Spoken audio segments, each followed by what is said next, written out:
Bharatiya Janata party के जिला स्तरीय से आयोजन में नीमच के पत्रकार मित्रों का, print media, electronic media, photo journalist और अब सोशल मीडिया, सभी का मैं भारतीय जनता पार्टी की तरफ से और मेरे सभी जनप्रतिनिधि मित्रों की तरफ से आपके हृदय से स्वागत और अभिनंदन करता हूं। 11 साल मोदी सरकार के 11 साल बेमिसाल तो हैं ही, लेकिन 11 साल सेवा के काल है। किसी का मोबाइल है यार,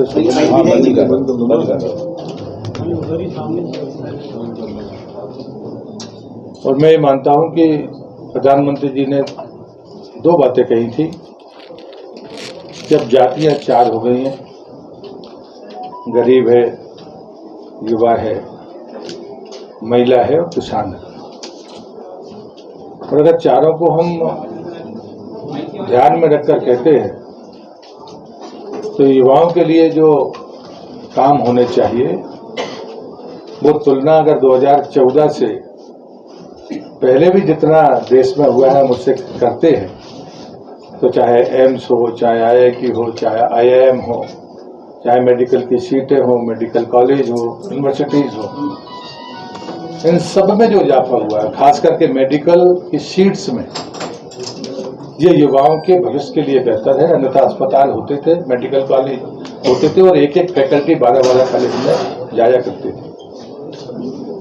दूसरी तरफ महिलाओं की जब मैं बात करता हूं तो हम बराबरी की बातें तो करते रहे, लेकिन आर्थिक रूप से वो स्वावलंबी हो जाए। ये 11 वर्षों के भीतर 3 करोड़ लखपति दीदियों का बनना, 90 लाख समूहों के द्वारा छोटे से छोटे और बड़े से बड़े कामों को करना, ये बड़ा संदेश है। लेकिन संवैधानिक तौर पर महिला आरक्षण को दे देना, ये एक ऐतिहासिक फैसला मोदी सरकार का है। सेना में बहनों को कमीशन नहीं मिलता था, फुल फ्लैश कमीशन उनका सैनिक क्षेत्र में स्कूलों से लेकर NDA में प्रवेश का रास्ता खोलने का काम महिला सशक्तिकरण के लिए बड़ा कदम है। हमारी जितनी भी योजनाएं हैं गरीब कल्याण की, चाहे प्रधानमंत्री आवास हो, नल जल योजना हो, उज्ज्वला योजना हो या शौचालय हो, ये चारों महिला स्वाभिमान के लिए महत्वपूर्ण है। पानी लाने का काम कौन करता था, शौचालय का चक्कर किसको था, गैस कनेक्शन के लाभ किसको है। मोदी सरकार की किसी भी योजना में महिला स्वाभिमान को सबसे पहले ध्यान में रखा गया। जब मैं गरीब कल्याण की बात करता हूं तो 81 करोड़ से ज्यादा लोगों को मुफ्त पे राशन प्रारंभ हुआ कोरोना के समय। उसके बाद में हम लगातार जो योजनाएं मैंने गरीब कल्याण की आपको बताई है, आने वाले वर्ष में प्रधानमंत्री आवास का संपूर्ण लक्ष्य प्राप्त हो जाएगा। जो पहला चरण हुआ था, फिर आवास प्लस का जो चरण है, और अब तीसरा सर्वे भी भारत सरकार ने शुरू किया है। यदि कोई वंचित हो गया है, रह गया है, तो वो भी अपना नाम सेल्फ डिक्लेरेशन के साथ में बता सकता है। गरीब आदमी के लिए जो सबसे महत्वपूर्ण चीज वो डायरेक्ट बेनिफिट ट्रांसफर और उनका खाता होना। अगर उनका खाता नहीं होता तो डायरेक्ट बेनिफिट ट्रांसफर उनके पास हो नहीं सकता था। तकनीक का उपयोग गरीब आदमी के लिए कैसे हो सकता है, उसको लूट से कैसे बचाया जा सकता है, ये उस गरीब आदमी के लिए महत्वपूर्ण है। चौथी बात आती है कि हम किसान की जब मैं बात करता हूं तो समर्थन मूल्य के पैरामीटर्स 11 साल में और बाकी पहले देख सकते हैं। मैं दुनिया के मैं किसी भी देश के व्यक्ति से कहता हूं, हम तुलना करने के लिए तैयार हैं। दूसरा, भूमि का परीक्षण। हमारे पास जमीन उतनी ही है, ये भारत सरकार को पता है। देश जब आजाद हुआ था तब 40 करोड़ थे, आज 140 करोड़ है। उत्पादन के साथ हमको अपनी जैविक क्षमताओं के बारे में भी सोचना होगा, ये बात प्रधानमंत्री ने कही। पर्यावरण के बारे में हमें सोचना होगा और किसान उसमें भागीदार बने, और जब उन्हें एक पेड़ माँ के नाम लगाने का फैसला किया। और इसलिए मुझे लगता है कि किसानों से लेकर ये चारों जो ग्रुप हैं, उनमें जितने काम किए हैं उनको शायद मैं शब्दों में इतने कम समय में नहीं कह सकता, लेकिन प्रमुख बातें मैंने आपके सामने कही हैं। वैचारिक अधिष्ठान पर हम पहली बार संतुष्ट हुए। हम नारा लगाते थे, जहां हुए बलिदान मुखर्जी वो कश्मीर हमारा है। वो धारा 370 समाप्त करने का काम इसी 11 वर्षों में हुआ। राम मंदिर के पुनर्निर्माण का रास्ता इन्हीं 11 सालों में तय हुआ। वक्फ कानून का पारित होना इसी 11 साल की उपलब्धि है और 3 तलाक का कानून पास होना इसी की उपलब्धि है। नई शिक्षा नीति का एक बार पुनर्स्थापित करना ये इसी 11 साल की सफलता है, क्योंकि हम मानते हैं कि हम विकास के बाद अपनी विरासत के साथ चलेंगे तब दुनिया को आसरा दे सकते हैं, दिशा दे सकते हैं, और ये हमने कोरोना में करके दिखाया। मैं गर्व के साथ कहता हूँ कि दुनिया का कोई दूसरा नाम नहीं है भारत के अलावा जिसने कोरोना में किसी दूसरे देश की मदद की हो।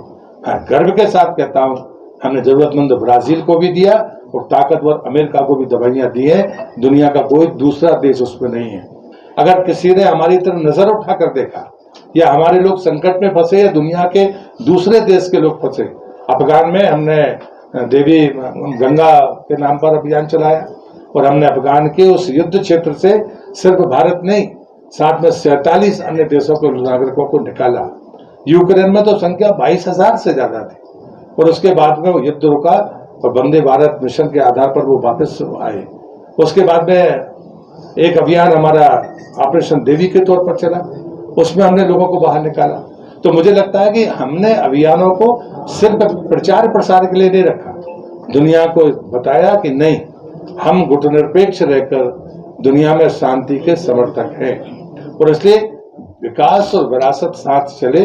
प्रधानमंत्री जी का मैं हृदय से आभारी हूँ कि देश की आजादी के 75 साल में जिस प्रकार उनने अज्ञात बने हुए शहीदों को सम्मान दिया, लोग जानते थे लेकिन इतिहास के पन्नों में उनको स्थान नहीं मिला था। उनकी कुर्बानी बड़ी थी, लेकिन उसके बाद जब स्थान नहीं मिला तो उस अभियान को जब चलाया तो मैं समझता हूँ पूरी घटनाओं के आप भी प्रत्यक्षदर्शी होंगे। मैं गर्व के साथ कह सकता हूँ कि उपलब्धियां इतनी हैं कि हम उन्हें शब्दों में नहीं बांध सकते, लेकिन ये 11 साल प्रमाण है अंतर्राष्ट्रीय स्तर पर कि हम 10वें से लेकर 4थे स्थान की अर्थव्यवस्था बन गए हैं और हम पहले स्थान की जाने की तैयारी में हैं।